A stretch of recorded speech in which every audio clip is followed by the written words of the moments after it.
If you expected a movie with Alan Ritchson and Kevin James to be deep and profound, you would be wrong. It was exactly what you would expect, a brainless comedy.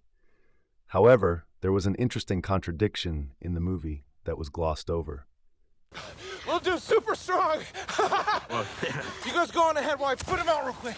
okay, yeah. In Playdate, Alan Ritchson's character is built around a powerful paradox. A man that seems to be genetically born with strength, precision, and endurance, yet burdened with an extraordinary capacity for empathy. His inability to kill on command during his military service is the very trait that sets him apart, and that is actually the core of the movie.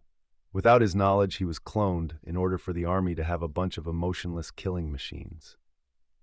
He manages to save one clone at the very start of the movie and bond with him, which is the very problem because at the end of the movie, he chooses to destroy the place and all of his emotionless clones while sparing only the one child he had begun to bond with.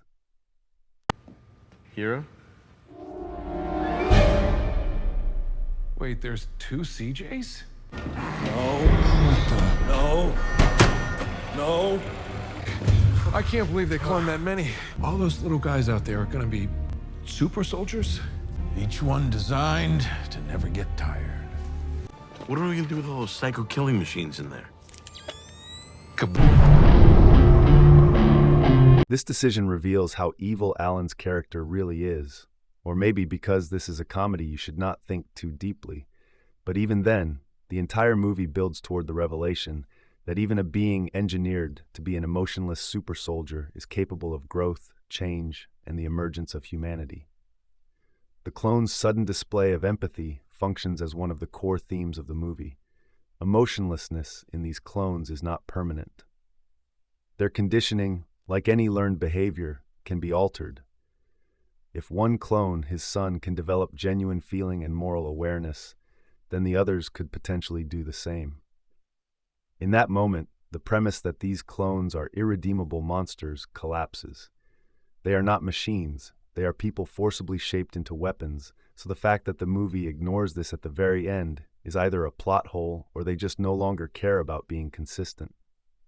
CJ isn't capable of making any emotional connections. It's literally not in his DNA. Go ahead, CJ.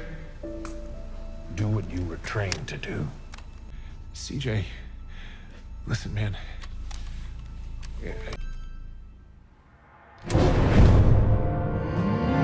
Alan's character understands that these clones are capable of emotion. He experiences it firsthand. He sees the child he has raised, however briefly, transcend the limitations of his programming. That understanding is precisely why his ultimate choice is so evil. He spares the child not because the child is inherently different from the other clones, but because he personally bonded with him. He saw the boy display some emotion, and therefore concluded he was worth saving. The other clones lacking that personal relationship are written off as unsalvageable, even though the movie has already shown that their emotional sterility is not permanent. By destroying the facility and killing them, he robs them of the very opportunity he recognizes as life-changing in his son. Do you know what your kryptonite is? You have too much empathy.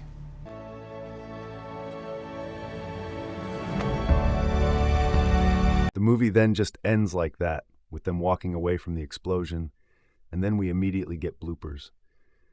This is a comedy movie, but that is one of the darkest ways to end it, because it amounts to the mass execution of human beings who were denied the possibility of change. The clones are victims twice over, first engineered without empathy, then condemned for lacking it.